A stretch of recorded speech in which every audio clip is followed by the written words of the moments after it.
लाहौर से हुमायूं चौधरी की रिपोर्ट के मुताबिक महर वाजिद अजीम की तरफ से पीपी 172 यूसी के चेयरमैन और कोऑर्डिनेटर पीटीआई के कारकुनों के असास पे इफ्तार डिनर दिया गया। महर वाजिद अजीम और साबका गवर्नर पंजाब मियां असर एमएनए ने भी खिताब किया।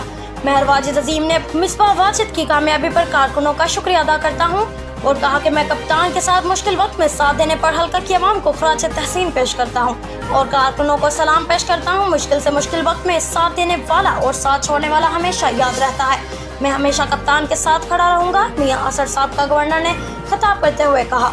जिस तरह अवाम ने मुझ पर और चेयरमैन पीटीआई का साथ दिया है हमेशा याद रखा जाएगा। चौधरी जुल्फिकार मंगन, महर यासीन अवामी एमपीएनए, राव सहर, मलिक अली अहमद, मोहम्मद अशरफ, महर उसामा, महर यासिर, मोहम्मद वारिस, मोहम्मद अहमद भट्टी, अनीस खान, नबील खान, मोहम्मद आसिफ जट, मियां मंशा शाहीन समेत काफी तादाद में कारकुनों ने शिरकत की। लाहौर से हुमायूं चौधरी की रिपोर्ट के मुताबिक महर वाजिद अजीम की तरफ से पीपी 172 यूसी के चेयरमैन